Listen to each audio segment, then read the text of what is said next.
Hey, my name's Dylan. I'm just gonna share a little something with y'all and show y'all a little, I don't know what you call it, but I'm gonna tell you a little story that goes along with a little origami.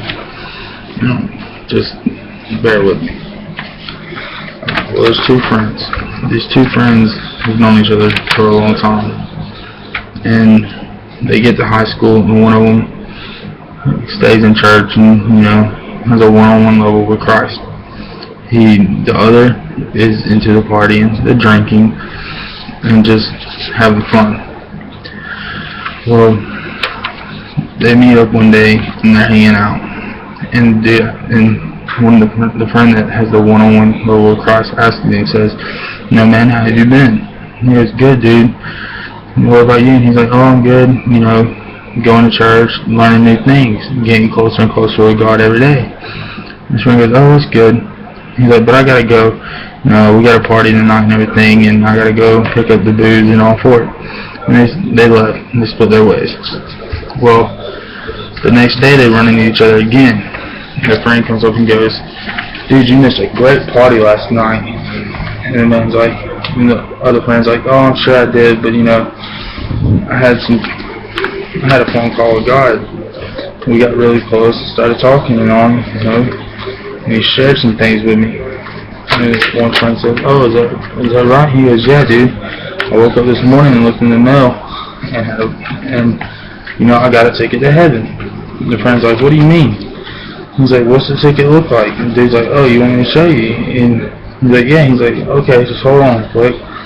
So they're sitting there talking, having just a normal conversation. And he's like, oh, here it is. And he's like, this is the ticket to heaven that God gave me.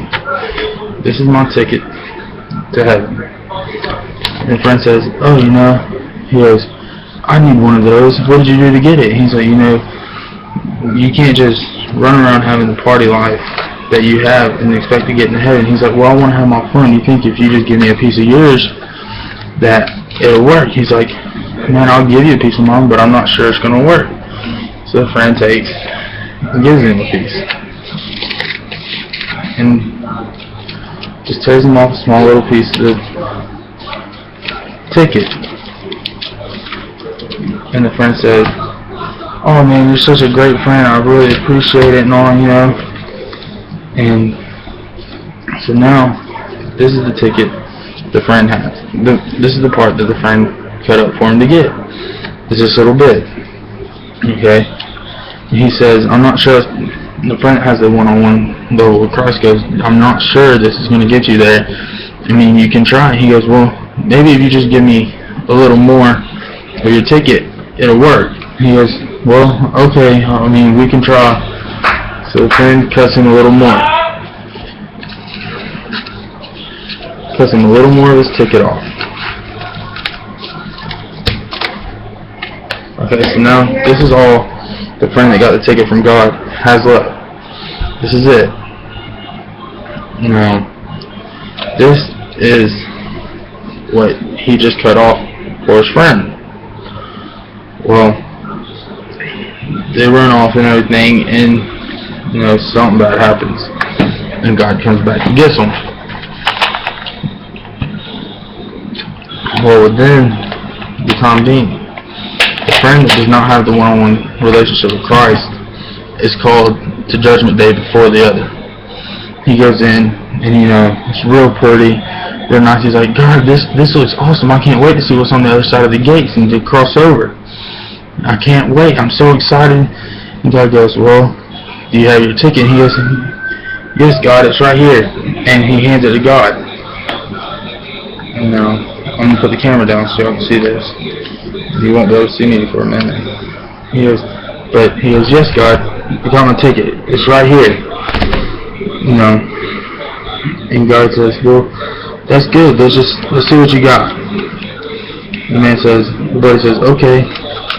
So he's handing out the ticket, and God's putting everything together for it. And so far, God sees God's two L's. Not sure what this is supposed to mean, he's got 2 L's written out, and then next thing you know, he's getting it. He got the E. Now that he has the E, he's starting to get more concerned. And then he gets an H.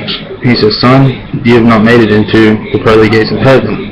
You can't depend on somebody else to get you in. You have to get this ticket on your own." He says, "But God, I did get this ticket on my own." He goes, "No, son. You asked a friend for part of his ticket, and out of the goodness of his heart, he did it for you to try to get you in. But it does not work that way. You have to have your own ticket to get into heaven." And as y'all can see, that's what it says. It says heaven. Okay. So, then God, he says, "Okay, God, I'm sorry, but please just check again. You know, I have to get in. I can't go spend eternity in hell." God says, "I'm sorry, son. You have not made it." So, of course, the demons come and get him and take him down to hell. Well, the next friend comes in and goes, "Wow, God, it looks amazing in here. Can't wait to see what it's like on the other side." And God says, "Son, do you have your ticket?" He says, "Yes, sir, I do. It's right here." And God goes, "Well, can I see it?" And he hands God the ticket. And God hands it back to him and says, "Just go ahead and open it." So the friend starts opening it. He's like, "Oh, what is this?" He goes, "That's the ticket that you cut off for your friend, to give part of your friend." He keeps opening and opening it. And he gets across. And God says, "Son, you've made it into the pearly gates of heaven. You're here to spend your eternity in heaven with me and sit by my throne as one of my children." And his friend says, "Oh, this is great. You know, I can't wait to see what it's like on the other side. Maybe I can see my friend." And God looks at him and says, "Son, out of the goodness of your heart, you've cut a ticket for your friend. But his ticket is hell-bound. It doesn't work. He had to reach out and get his ticket on his own." The friend looks at God and goes, "God, I told him that, and I told him I couldn't get him into heaven at all. It's between him and you that gets him into heaven. I can't say, yeah, here's my ticket, you get in." And God says, "You're right, sir. Son, you know, he can't get in on your ticket." He says, "Well, it's just good to know that I made it, even though I gave part of my ticket away." And God says, "Well, son, I'll see you in eternity." So the boy keeps the Passover, and he goes into the heavens, and he says, "Whoa, it's so beautiful in here, you know.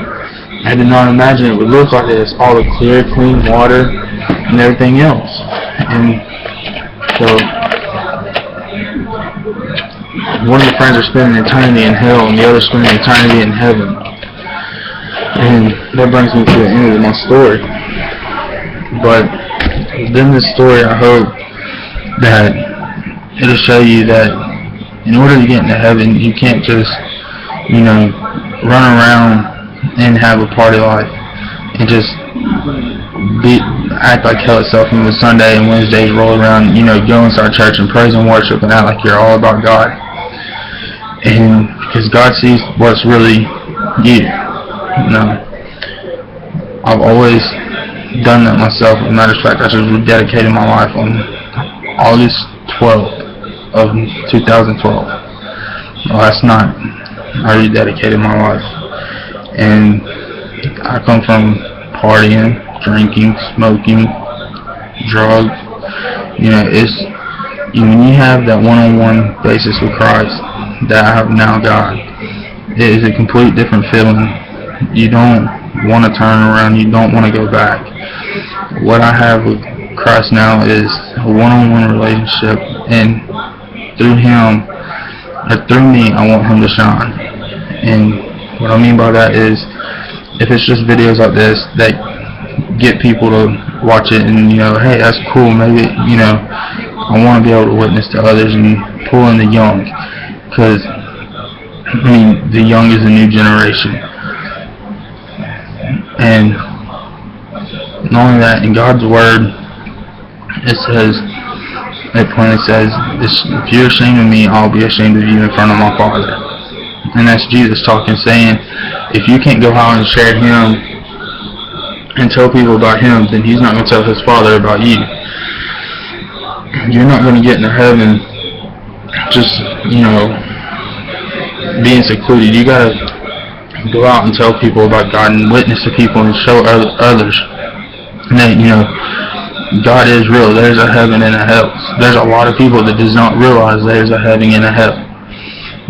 There's a lot of people hell-bound. And, I just wanted to share that story with y'all and hope that it opens a lot of people's eyes. And within that, it can change a lot of y'all's lives. But if so, and y'all want to change for the better, get in touch with a local church that's near you and it's in that church, and talk to a youth pastor or a deacon or a pastor after church or before church and tell them that you've seen this video and that you would like to change and that you don't want to be hell-bound anymore. And when you do that and you're ready to take on the responsibility it takes of being a Christian and walking it, I promise you it's not easy. You're gonna come into crossroads. You're gonna have battles. I've been there many a times, and I've never been strong enough to say no, and now I am. You're gonna run into hard times, and there's gonna be some times where you're like, God, why did you do this? Why did you let it do this way? But God uses people or things in your life to get you to open your eyes for Him. It's not always something, and God may not be there right when you call Him, but I promise you He is always on time. He's an on-time God. And I just hope that this has touched some of y'all's lives and that y'all see that there's a brighter side to this. But thanks for your patience, and God bless y'all.